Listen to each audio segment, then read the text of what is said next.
All right. Hey there, folks. Even with conventions, readings, and other author type events back in action, I figured I'd keep bringing book tour to you. So welcome to Russell's Rockin' Rollercoaster, season 9, intriguing interviews with creative minds. Now, I haven't spent all that much time talking to fantasy authors on this show, but we're breaking the mold a bit with tonight's guest, with my friend, the super cool SHERRI Cook Woosely.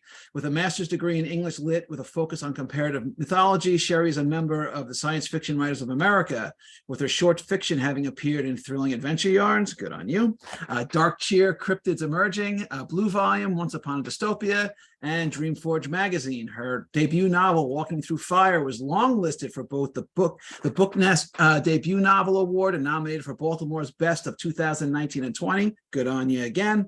While her first children's book is coming from Improbable Press later this year. And SHERRI is independently publishing a dystopian fantasy under the pen name Serby Gray. Welcome, SHERRI. Thank you so much. All right, good to see you. All right, a heads up to the folks at home. Feel free to send me notes or questions you have for SHERRI in the chat box during the show, and we'll get to a few at the end. Okay, as we always do, we'll start at the beginning. SHERRI, where were you born? Where'd you grow up? So I was actually born in Baltimore, but my mom is military, so we moved around a lot. I lived in Texas, I lived in different places. But I ended up here in Harford County because my mom worked on the military base in Aberdeen, so on APG. Okay. Oh, so that's right. We talked about this. You were an Army brat. So Well, she was a civilian. Okay. So she was a civilian, but okay. Wait. I thought you said she was in the military. Well, she works for the military, but she was civilian. Doing what? So she was an operations research analyst. So a civilian analyst, but for which branch? For the Army. For the Army. Huh. So how does that work? If you're not actually, you're not in the Army. She went on post and then she came home. I don't know. I don't know. As a kid. But I mean, you guys never talked about it. I just didn't know that was sort of a thing. There are civilians who work on post. Yeah. Okay. Huh. I mean, as a civilian, did she have to have any kind of, was it just, I'm an analyst, that's all I do? Or did she actually have to go through any kind of even basic military training of any kind? I mean, I think so. Again, I was a kid, so I thought it was just normal because, like I said, I went to high school in Aberdeen, so many people worked on post that was just like a thing. Oh. But when I would babysit, I'd always have to go up to the gate. You got to show your ID. I'd always get so nervous, right? Because they would ask the questions and they were very serious. And I always just had this fear that I was going to say the wrong thing. So I didn't really like babysitting for families on post just because I didn't like going through the gate. Yeah, right. I guess, it's sort of like, if a cop pulls you over, if you're speeding, probably the worst thing that'll happen is I'll write you a ticket, but still right. And that's the feeling, right? Your heart's beating fast. You're like, oh my God, what's going to happen? These people with guns and badges and power, serious, really serious expressions. And one was again, I'm 16 or 17. He's like, ma'am, you're rolling forwards. You need to press the brake down. It was bad. I did not handle the stress well. Wow. So, all right. So you moved around a bit. So at what age were you when you actually left Baltimore, and what age were you when you kind of returned to that area permanently? Let me see. I don't remember very much. I know that we lived in Darlington for a year, which is in Northern Maryland. And then I remember kind of middle school. I guess middle school is when we came back to Aberdeen. So I kind of got settled at that point. And then I've just always kind of centered on Baltimore, even as I got older, I went to UMBC. Yeah. All right, well, hold on. You're skipping ahead. I was skipping because I don't really, my childhood is not I'm not someone who has a really great chronological memory. I have images. I remember certain times and certain things happening. But I guess like what? Give me one. Well, I mean, okay, stupid things. I remember, talking about Darlington, we were renting a farmhouse way out, and I had 2 older sisters. I've got 2 younger sisters, but they weren't born yet. So it was the 3 of us, and we were outside and we saw buzzards And for some reason, we were convinced that seeing buzzards meant that we were going to die. And so like, we're playing this game of like tag that we've created ourselves, but creating this like hysteria as we're like running around the yard frantically, trying to hide from the buzzards who literally had zero interest in us. Okay. But we were convinced it was all about us. I have no idea how old I was or like what was going on, but I remember the circling birds. I remember the frenzy that I created with my two older sisters. I remember that feeling of, oh my gosh, these birds who only eat dead things are 100% going to fall out of the sky and eat my face off. So basically you were like children of the corn. I just like lived in my imagination. Wow, You know? that's trippy. So hold on. So you are the middle of 5 girls. I am. I'm the middle of 5 girls. Yeah. Wow, that 5. Oh my Lord. Wow. Okay. So do you have any record? So you said that you, let's just skip the, we're gonna talk a lot about Baltimore for now, but not Baltimore. Tell me about any non-Balt, like you said Texas. Okay. Where were you in Texas? So I lived in a town called Spring, Texas. And the things I remember about living there are that there's a tornado and a tree fell and smashed our car. Wow. That was fantastic. And I remember hiding in the house from the tornado. And then I also remember that, and this is horrible, so I'm really, if you love animals, like cover your ears. My mom decided that my rabbit could not live inside because rabbits kind of make messes, and she made it stay outside and something ate it. And I remember that like so like distinctly, that like horror. Yeah. When I was a kid, I grew up on Long Island, and a couple of houses down, there was an older, when I was a kid, I guess they were probably in their 50s, I guess. And they had their, I think it was either an aunt, uncle, or a grandparents thing. I kind of can't remember. And these two brothers lived there, whose names I've since forgotten. They were there for a couple of, I don't even remember if they were there full time or summers or whatever it was, but in the backyard, they had rabbits, and they had, they built the big rabbit, like a rabbit house, and they had like the chicken wire and everything to set it up, and used to hang out back there. And one night or one day they found the rabbit dead because it died from a spider bite. Oh my God. We saw the puncture marks. Wow. In the rabbit. It was so long ago, I can't remember exactly what color the rabbit was, but I remember how sad that was, Right. That moment of emotion. Yeah. I got locked into your brain. Yeah, that's right. And it's funny because you were talking about a tornado, and it was right around the time because of, if you remember, because it didn't hit, I don't remember if it hit the Baltimore area, but we had a Hurricane Gloria hit. It was around 1980, something like that. And I remember the sky went purple and black, just like it was beautiful. And then it got a little darker, just a little bit, but you felt it. It was like a stirring in the atmosphere. And it was just like, you see it like on movies and whatever, how like the animals, they're like spooked, but you felt it like it was like something wicked this way comes. Like you just knew something bad is coming. Yeah. And the sky got darker and darker and darker until it was like, 5 o'clock in the afternoon. It was black and purple, and lightning bolts were shooting across the sky, and trees got ripped out of the ground. Not little trees, huge trees, and ripped the concrete. The sidewalks were ripped to pieces. And it was right around the time of the rabbit. Maybe my memory is playing games with me and they weren't back to back, but I have those two memories are sort of like intertwined. It was right around the same time. So I don't know. We got tornadoes, we got blizzards, we got buzzards, we got dead rabbits. I don't know. Something wonky's going on there. But anyway, all right. So you have 5 sisters and you're in the middle.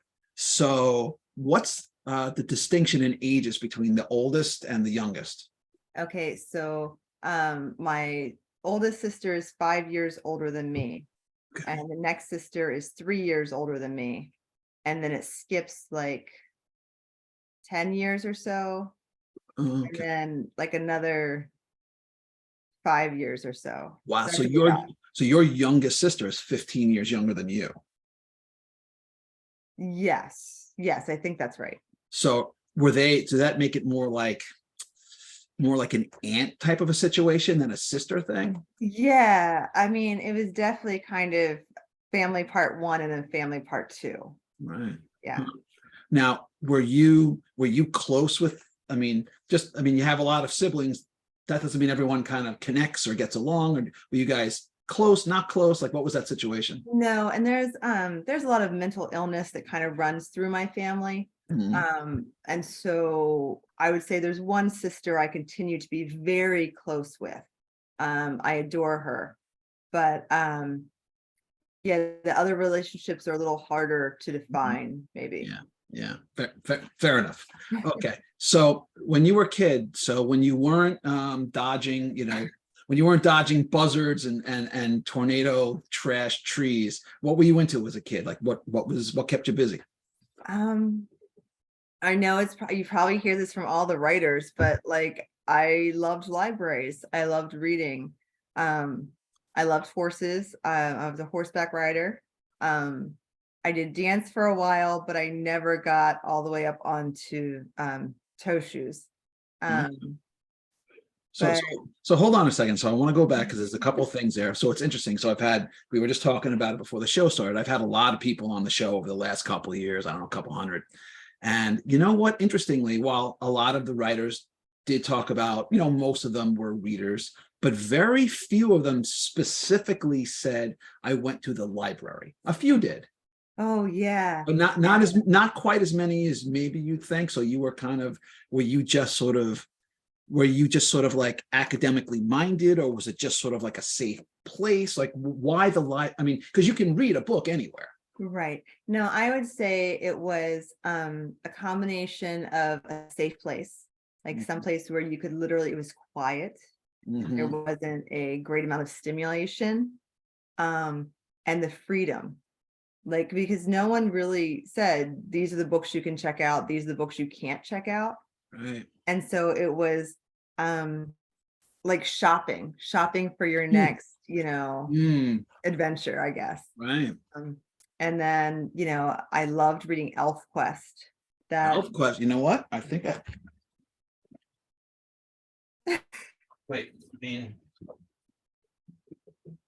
you like reading this? Oh my gosh, Cutter and Skywise. See? Yes. You got it. Yeah. So I loved those graphic novels. Yeah. Just ate them up.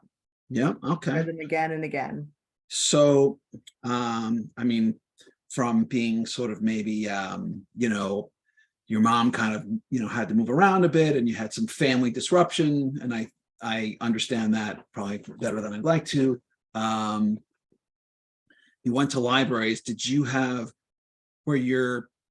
friends who were sort of like your library pals, your reading pals, or was it kind of like, that was kind of just like your solitary thing there? I had one girl that I was super friends with, and her parents did not seem to mind. I mean, I'm looking back at this now, right? They did not mind that I was at their house 5 days out of every week. They were just very welcoming, very just low key. And now I'm like, oh my gosh, I'm sure they, were like, why won't this girl go home? But they didn't mind me coming over. They didn't mind me doing schoolwork there. They didn't mind, me eating my after school snack there. So now I can be very grateful looking at how welcoming that actually was. Yeah. And especially back then, particularly like, probably we're talking about probably 80s, right? Somewhere in there. 90s, yeah. 90s. I'm sorry. It's all right. I'm not trying to age you up to me. As the decades have gone on, certainly in the last one or two, the ideas of mental illness are much more in the forefront than they used to be. And they weren't talked about so openly. And it was sort of, now, it's sort of like, if you don't have someone in your family who has some form of mental illness, like that's weird. You're like, right. Because it's just spoken about so commonly, but back then, it was sort of, and because of that, it is nice to have that little, no one's poking around and, trying to figure out what my deal is. They're just letting me be.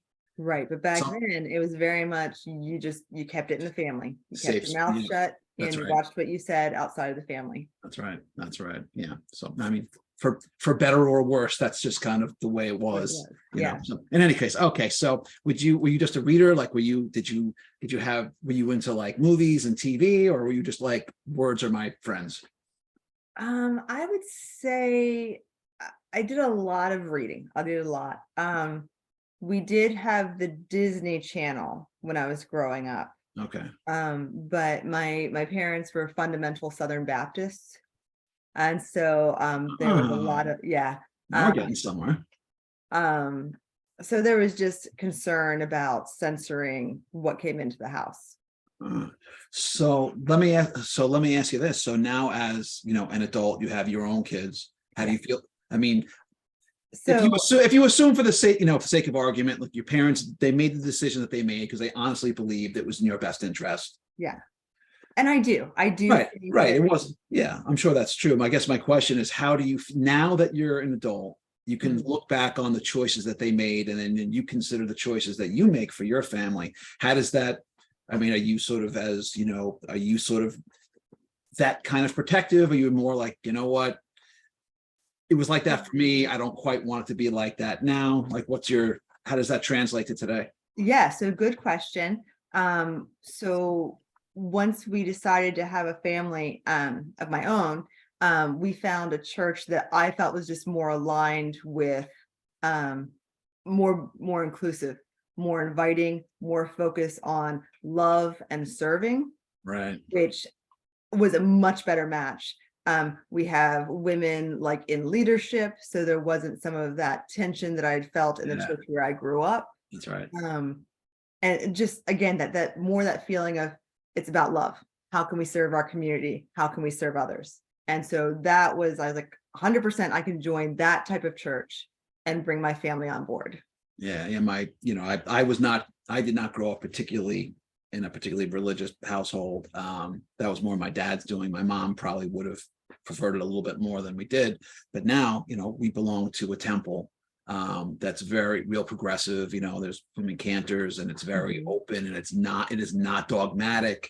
Right. Like it's very, with Jews, it's a little less like that anyway, but it's just more, I'm very, I'm not as sort of anti maybe as my dad was, but I've always been very skeptical about religion and religious beliefs just because they're so complicated and hard to understand. But where we are, it's like I think of it this way: if I feel comfortable there, then they're really they're pretty cool. so That's a good way of thinking of it. Right. But I think that it's on us to realize how religion has been misused and not to ignore that.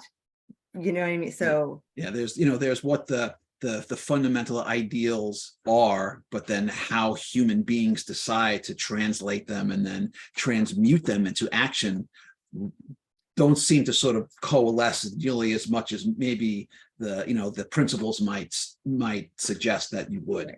Right. It's one thing to say that you're whatever faith you are, I'm a believer in this, but then you go out and you treat people badly. Exactly. Sort of exactly. Like, it's almost like don't call yourself that, because you're really, I mean, you can call yourself whatever you want, but your interpretation of the faith is a lot different than mine, and I don't think we're on the same page here. Right. Yeah. Okay. So I understand you had an interesting wedding. What was that like? Okay. Yeah. That happened. But I mean, yeah. So in the break before my last semester of grad school, my husband was like, "Hey, do you want to get married?" And it was via email. Yeah, it was an email. And it was like, "Hey, if you want to get, married, let me know so that we can go ahead and get this arranged." And I'm like, I'm not going to answer that. Yeah. You kind of have to ask in person. Yeah. Yeah, that's the kind of thing you don't necessarily do like by text, So then when the next time we saw each other on the weekend, he proposed correctly. And on Christmas break, we eloped to Italy. And we spent 2 weeks there. We got married in Rome, and then we honeymooned in Florence. We stayed in this castle that had been turned into a bed and breakfast. And we just had a chance to go to the museums there. And yeah, and then I came back and I was back in school and I was married. There you go. So how did your family and friends, were they like, what the like dude, where's my invitation? Yeah, I mean, I didn't have a ton of friends, but when we did come back, I was in the elevator with like 3 other grad students, and like one was like, oh yeah, over break I was able to get some research done, and someone else was like, oh yeah, over break, you know, I decided to do this. They're like, Sherry, what did you do over break? Like, not "Oh, much. you know, Not much. to Italy, got married, it's fine." Usual good, same old stuff, cleaned out my sock drawer, got married, Okay. All right, right on. So, oh God, there's so much I want to ask you. So like me, you're a bit of a traveler. Although I haven't had a chance to do it as much since my ninjas showed up on the scene. So tell me about some of your adventures. Okay, so while I was working on my undergraduate degree, I just had like, I don't know. I don't know quite what happened. I don't know if I was just I don't know. But I decided I didn't want to be in college anymore.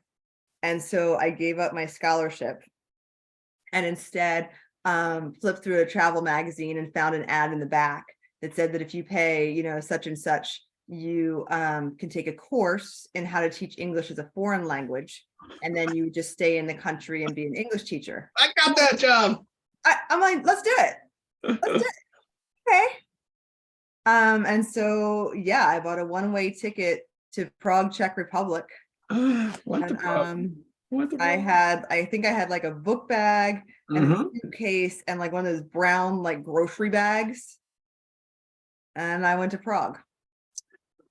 So we don't have time to do it here, but next time I see you, I have Prague stories for you. Okay, so there we go. Yes, we'll All have to right. connect on that. Yes, wow, it's funny. It's when I was, I don't know, 30 years ago, I was actually living in Tempe, Arizona, and I was trying to figure out what to do with myself. And I said, I answered one of those ads. I got a job. I got the job teaching English in South Korea.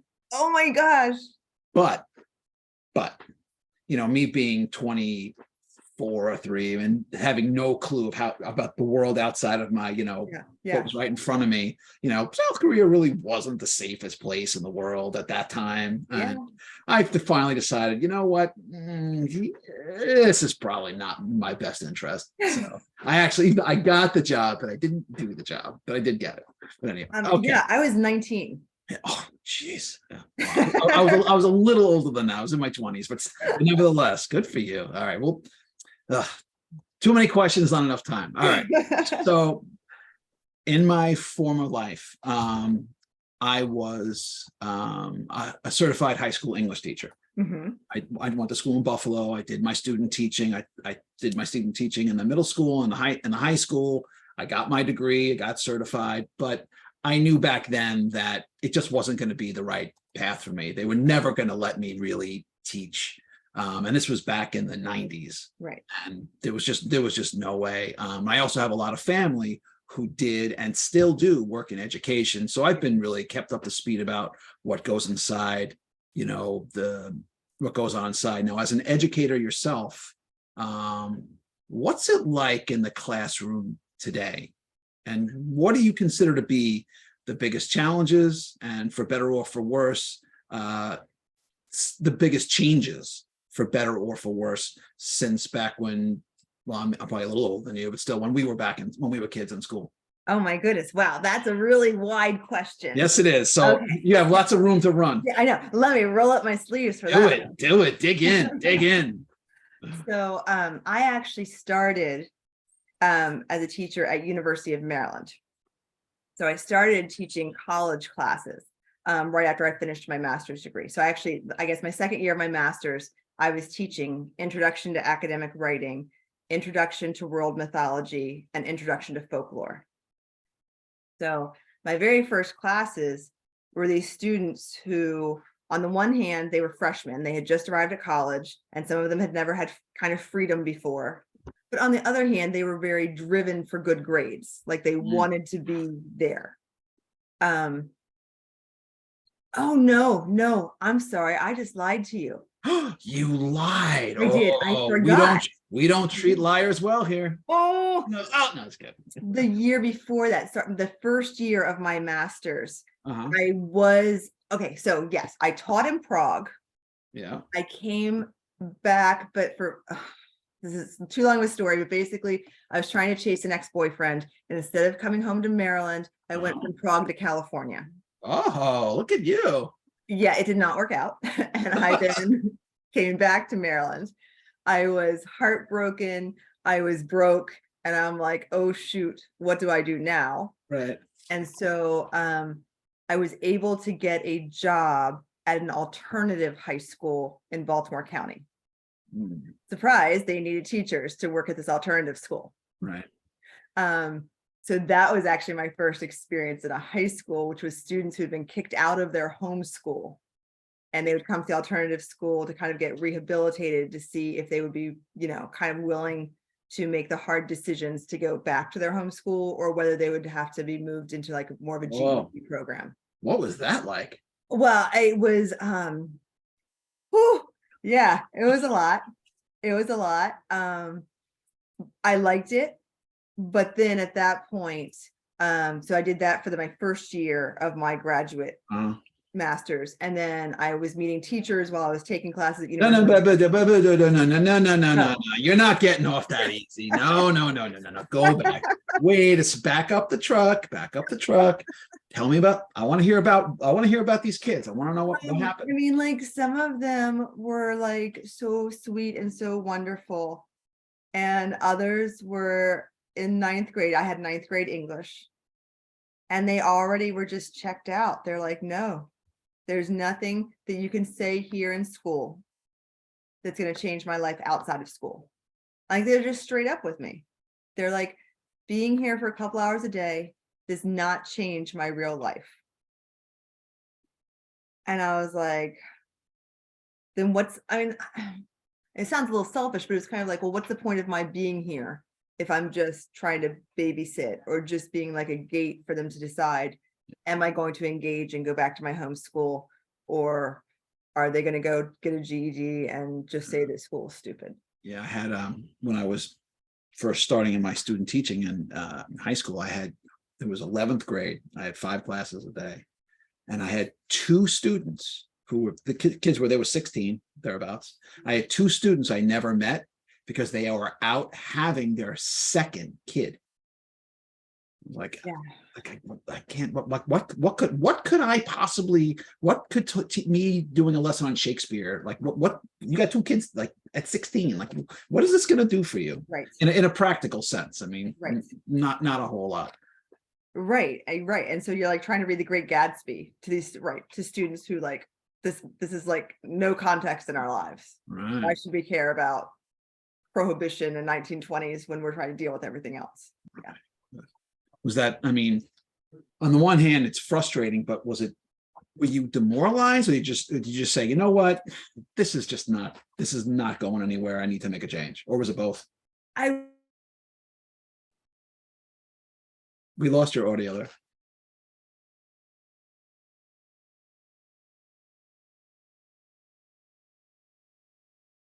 You back? Can you hear me now? Okay. Sorry, I don't know what happened. Yeah, it wasn't necessarily demoralizing so much as like, I was like, what good am I doing here? I'm not a good match just because I don't have the counseling background that I feel would have been more helpful. Yeah. I had the literature background, I had the English background, but again, talking about The Great Gatsby and foreshadowing and imagery wasn't connecting with that type of student. Yeah, I mean, for when you have, I mean, I had a bunch of those kind of kids myself, and you know, they don't need someone standing over them to see if they do their homework. They need someone to care. They need someone to listen to them, and they need someone to help them solve actual real world problems. Right. And if you can't do that, it's hard to make an impact. Right. All right. And like So now I have a better arsenal of books that maybe we could have talked about the story. yeah, if there were more current, interesting. So I want to ask you about, and we'll move on because so just as one example, so about a year or so ago, it kind of came up. Lots of people were talking about so Catcher in the Rye. Now, I will admit, Catcher in the Rye is a book I've read many times. Yeah. Not in a long time, but many, many times. Like Holden Caulfield is near and dear to my heart. And a lot of this generation was like, I hate Catcher in the Rye. It's the worst book ever. It's so stupid. Who cares about this snotty, rich white kid and his boohoo and his problems? But the reality is that his younger sibling died of cancer, destroyed him, and he was suicidal. Yeah. And he had with absentee parents. It doesn't matter what your background is. You lose someone close to you and you have no one to really like help guide you. Yeah. You know, it's heartbreaking. But anyway, you know, and I just was really frustrated by how much sort of, you know, it was just because it was, the spoiled rich white kid, boo hoo hoo. But the thing is that regardless of what I thought about it, that's how they feel about it. And you can't tell people their feelings are wrong. They Right. feel about it how they feel about it. And, you know, it's totally valid, it seems to me anyway, that, you know what, maybe every 10 years or 20 years or 5 years or whatever it is, you know what, it doesn't mean that the classics are less valid, but you know what, they just don't resonate in the same way. So maybe we just need to, because, you know, classics are now considered anything that's 30 years or older. That means books that were written in the early 90s are now like classics, but maybe that's what needs to happen. You know, you need to give me something that's a little bit, you know, it's older, but it's still close enough to an experience that I can connect with in some way. Yes. And so we've done two different techniques, at least with my class. One is we did pairing. So I had for summer reading, my class read Octavia Butler's Kindred. Because the language is easy to understand. Right. Even the premise. Okay, she gets sucked back in time. But because they are the modern reader along with Dana, they can see it through more a modern lens. Right. And then after that, we looked at narrative of the life of Frederick Douglass. The action and the attitudes were the same, but the language was harder because he was writing it in a more rhetorical way. Right. So we did that pairing first. And then we used the contemporary text by Angie Thomas, The Hate You Give. And we watched the movie and they got it. They were excited about the music. They were excited about what was happening. Then they're like, wait, that didn't happen in the book. The producers added that. Oh, that's very cool. All right. And so once you get them talking, I was like, I just sat back and let it go. And let them go. That's exactly right. All right. There's about 800 other things I want to ask, but we have to move on. So when did you first get serious about writing? Okay, so that's a good question. I tried to get serious after I had my second child. Let me try to remember what was going on. I wanted to stay home with them and go ahead and write the stories that I've been thinking about doing for a while.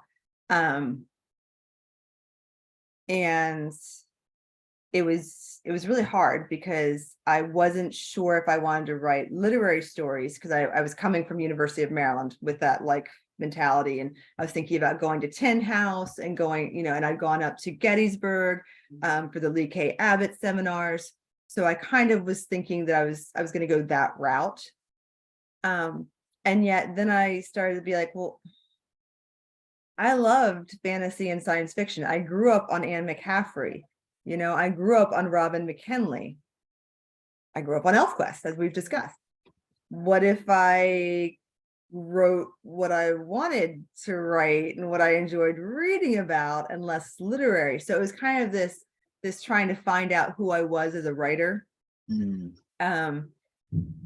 And it didn't really go very well. I couldn't get an agent for my first literary novel. I did a collection of short stories set in Baltimore, and then I was trying to sell the short stories to literary magazines, which, you know what, as frustrating as it can be to try to sell to science fiction and fantasy magazines, Oh man, it's so much harder with literary magazines. Oh, yes. Like the wait can be 2 years and they just say no, thank you, Right. if they respond at all. But I was trying to do everything right. I had my literary critique. For a year, I was an associate editor at the Potomac Review. And it just wasn't coming together for me. I got frustrated with the querying process. I got frustrated with the long waits. And so I kind of gave up on it. I was like, you know what, I'm just not going to do this for a while. And then I'm sorry, just one quick thing, just Yeah. for folks at home, a quick interlude for those who came in a little late. If you have any questions for comments for Sherry, put them in the chat box and we'll get to them in just a little bit. All right, so go ahead. Okay, so then something happened a couple years later that kind of caused me to start writing again. And Are you willing to talk about what that was? yeah. So after I had my first two kids, I had my twins, and identical girls. And when Evelyn was 2.5 years old, before her third birthday, like right around, she got sick. And so we didn't know what was wrong. It was very sudden in terms of she just suddenly was tired a lot. Mm. And then she got like strange bruises, like on the tips of her fingers and down her back and on her eyelid. And again, this is just like a little toddler. And you're like, Right. what's going on? Like, I spend most of my time with you. Where are you getting? But more than that, it was just like this, like laying down, and she would just put her head like on the couch, like she was just exhausted. And we were supposed to I think we were supposed to leave for the beach. So I have 4 kids, like under 8 years old, all packed up, our whole family, everything. And my husband was like, no, she needs to go see the doctor before we leave. And I was like, okay, all right, whatever. So I stayed home and he took her to our pediatrician. And then he called and was like, I'm on the way to our local hospital. And then he called and said, I am on the way to Johns Hopkins. And I was like, what are you talking about? Like, this was like, so like, just, I mean, like I was packing for a vacation. And now suddenly he's on the way with my 2.5-year-old daughter to Johns Hopkins, and it's been called ahead and they have a room waiting for her. Oh my And God. I just couldn't quite understand. Wow. I couldn't process it. Right. And by the time I got down there, and this was actually when I called my sister. I said there was one sister I'm close with. Right. She and I think hadn't talked for over a year at that point. And I called her out of the blue. And I was like, I need you. And like I couldn't say anything more. And she's asked me, she's like, is this a joke? Like, what's going on? And I was just like, I need you to come here now. And she was like, I'm on my way. She heard it in your voice. She knew. So she drove over an hour to get to my house. And as soon as she came to my house, I left. And I got down there. And by the time I walked into the hospital room, they were already telling me what type of leukemia my baby had. God. So I stayed down there with Evelyn. We stayed at Hopkins for I think 31 days straight. It's called induction, and they have the program that what they, for what they do. And it was just the doctors and nurses are amazing, but like they handed me a binder this thick of information I needed to know. I had to figure out what to do with my other kids. Evelyn's twin sister had never been separated from either Evelyn or me. And we had hired an au pair to come and stay with us from Germany. And the au pair comes and she learns English, and we take her around and she works for us for like 20 hours. It's supposed to be like kind of this like fun program. And so I emailed her and was like, hey, listen, we've had a family emergency. We want to release you from your contract so that you can match with a family who can actually go and do fun things. We just, we're a little busy right now. Yeah. And She wrote me back within hours and said, I'm a twin. She knew. My mom died of leukemia. Oh, wow. I'm on my way. Wow. Yeah. Wow. Yeah. Can't Wow. write this, right? You can't make this up. Wow. That's amazing. So she actually came and was incredible, Lena. Just said, kind of holding down the household, sending me pictures of my other kids, Oh, what an angel. letting me know what was going on so that I could focus on Evelyn and Right. Evelyn's treatment. And then my husband was going to work so that, we could have the insurance and we could be taking care of the bills and he could Right. be like handling all of that. Yeah. Please tell me there's a happy ending here. There is in terms of the fact that my daughter is currently in remission. Oh, that's great.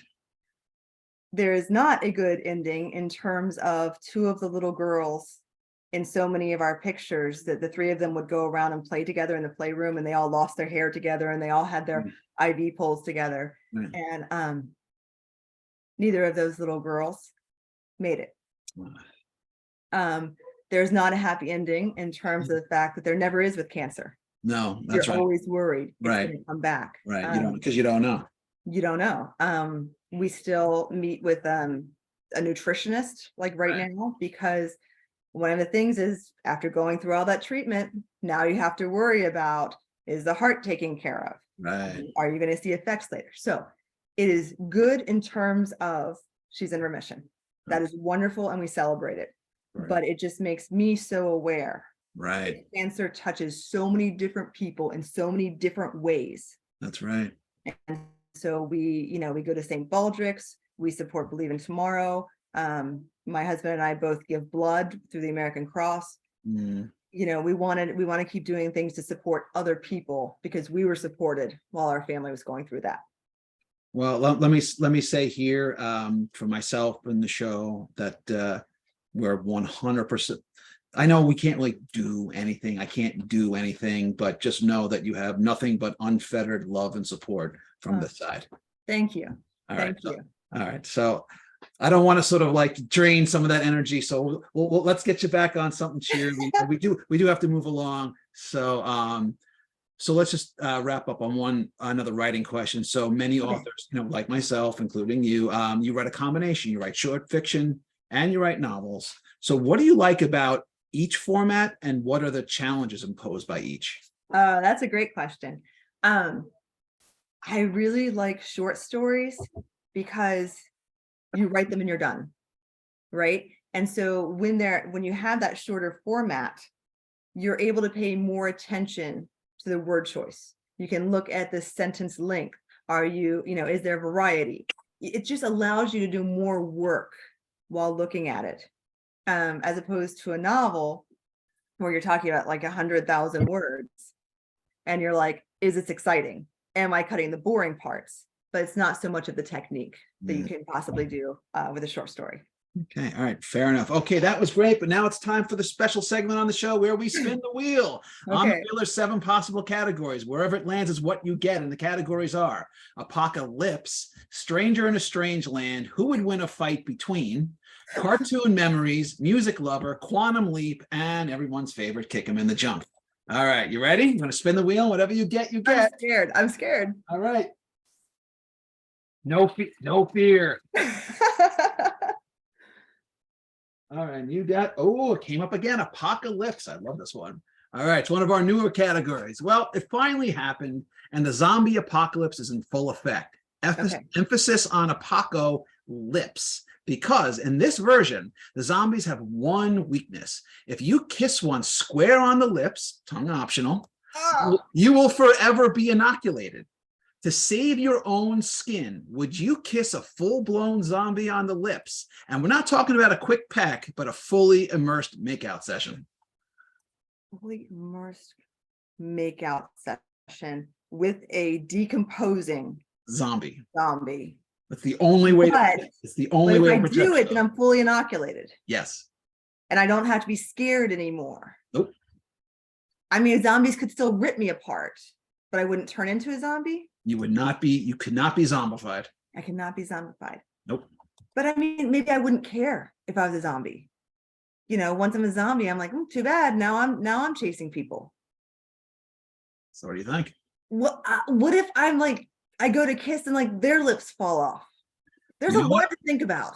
Yeah, but you know what though? You're on the clock, so you're gonna have to. Okay. You know what? I guess honestly, I'd probably try it. All right, that's all right. You're going for the zombie kiss. All right, I love it. Okay, so now we're gonna pick your poison. I got 4 choices for you. I'm not gonna tell you what's behind each. You got A, B, C, and D. Pick one. A. All right, thick skin. Okay, so as writers, when we put our work out there, we're really putting ourselves out there, and with it, criticism of all kinds comes with it, the good, the bad, and everything in between. How do you feel about reviews? Do you take them to heart? Do you take some more personally than others, or you just to sort of let them roll off your back? I almost always take them to heart. It's so bad of me. I wish I didn't, but I will obsess. I will read them. I'll check Goodreads, and then like I can get away from it for like a week or two, and I'll be like, how that's doing with the reviews. You just scroll over and look how many I have. Mm-hmm. I'm really bad about that. Well, you know what the truth is. So I've asked this question of many writers. Some of them say they fret. A lot of them say they don't, but I never believe them. I don't. For the most, for some I do, but a lot I don't. Okay, all right. So that was A. You got a few more. Pick another one. Oh, C. C. All right. Old dog, new tricks. I like this one. All right. The saying goes that you can't teach an old dog new tricks. Yet every writer I know, including myself, has made numerous mistakes along the way in their writing careers. What's one mistake that you made that hurt like hell at the time, but you learned from and endeavored never to make again? Okay. Yeah. So I don't know that I'm perfect at this, but it was when you are able to sink more deeply into a character, and even if you're doing third person, you're showing what they see from the and coloring the description from their point of view. And I had to learn that because I had a critique partner who pointed out every time I said like, Johnny saw the wall, Johnny felt this, Johnny looked over there, Johnny touched the table. And once she actually like circled like how many times I did that, cringe, that was embarrassing. But I like to think that now can get rid of those junk words and get into the perspective. But, all right, that's actually quite a good one. It's very easy to sort of say what you're showing, you're telling, you're not showing. You gotta let that character sort of, you gotta experience it with them. That's right. Okay, so pick one more. Oh my gosh. Okay. B or D. B or D. Last one. B or D. B. B. All right. We're gonna go to our advice column. Okay, what's the best and worst writing advice you've ever been given? Write what you know. That's best or worst? Both. Fair enough. Okay, elucidate a little bit more. Do you want me? Okay. So I think that it's good if it's a starting point, or you include your background knowledge, but I don't feel like you should be contained.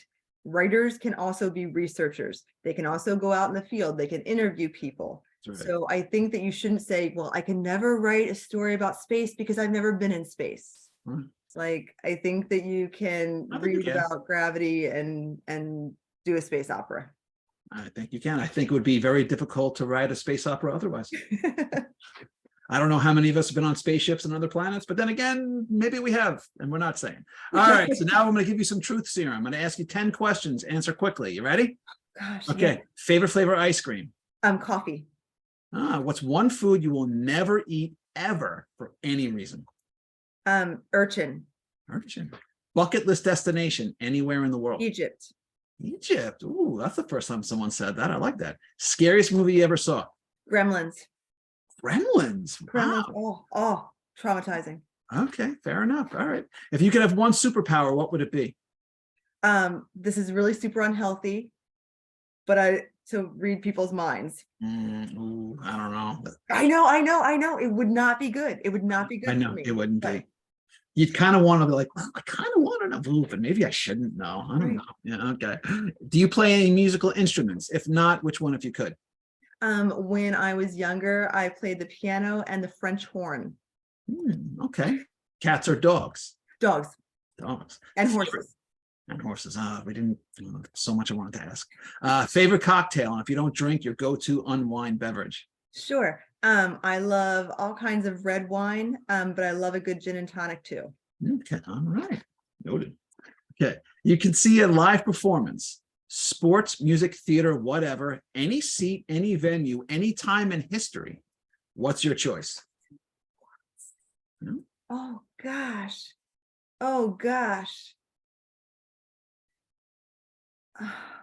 I don't even know how to answer that. Say words. That's how you do it. Oh, that question, I don't know. I guess I would see, you know what? I guess I would want to see Kurt Cobain, Nirvana, back when. Yes. I was this close. I tried to get tickets and they were sold out when I was in college. I mean, like, that's such a vibe. Like, I think that's actually a good answer. Maybe it's not the perfect answer, but I think that's a good answer for me. That's a damn good one. All right. So I know you said you didn't have a lot of this, but okay. So if you could get even just one more season of any TV show ever, what would it be? One more season made? Firefly. Firefly. Okay, fair enough. All right. We're going to take some questions for the audience and then we're going to move on. All right. What do we got? I saw a couple pop up. All right. Question for Sherry. I loved your Western story, Mustangs and Colts. Oh, thank you. Did you have to do extensive research for the genre or did you live that personally? No, I'm just kidding. Or did your background with horses make it a breeze? So that was actually a really fun story to write because the stable where I was riding at the time, Anne Hanlon actually she still is, I just don't ride there anymore, is a Mustang adopter. So she works to bring Mustangs from Wyoming to the East Coast. And so she started with Woodrow, who was kind of the animal that I based one of the horses on.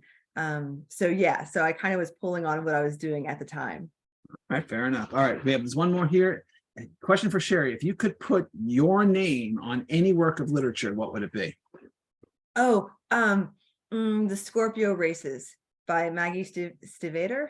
I don't know that one. Killing her name. But it's just so well written in terms of the characters and the way that she has the plot crossing, and until the end you don't know what's going to happen, but you want both to win the race.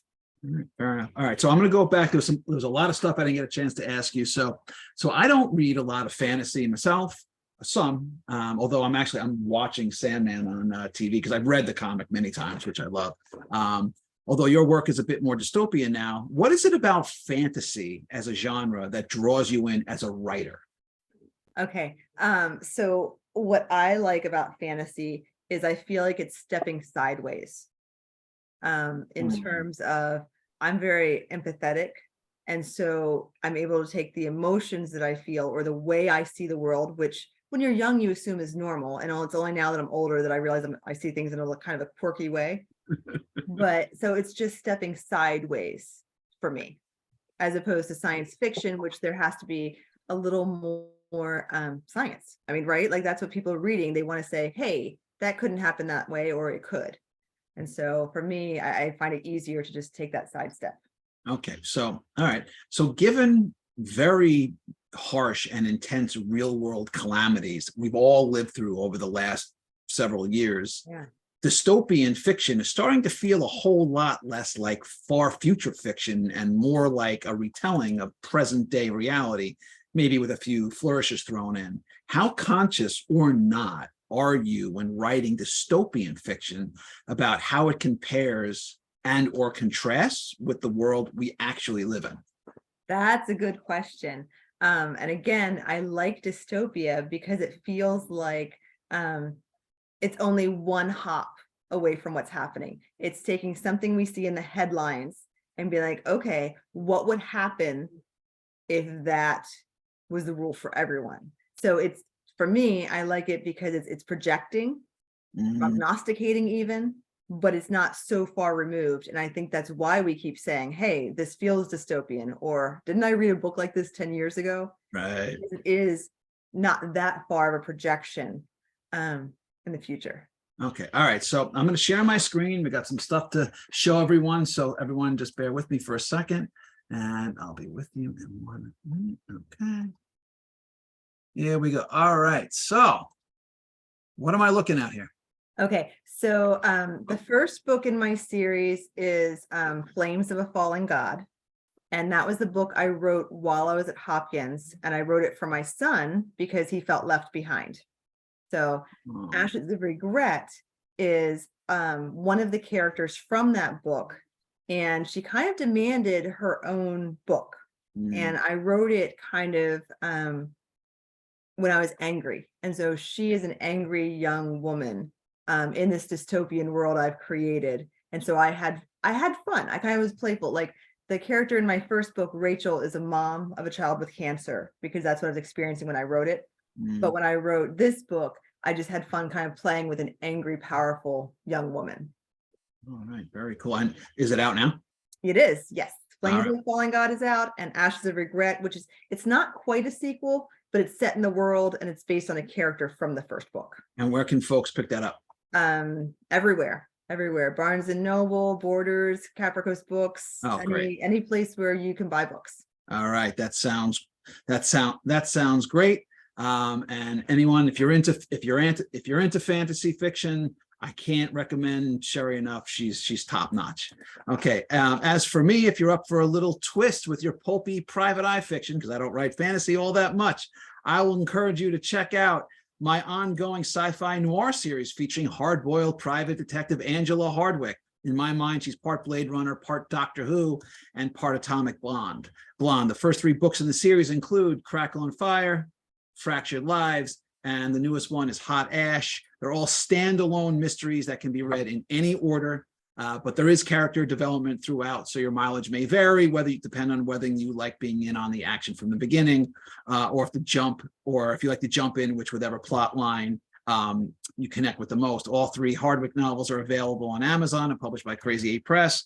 And I'm now in the process of editing book 4 in the series, which will be available in September. All right, so that's going to do it for us tonight on the show. I want to thank my friend and our guest Sherri for coming on, stopping by, and to everyone who's watching at home, and to everyone, please be safe, be kind, and I'll see you all next week.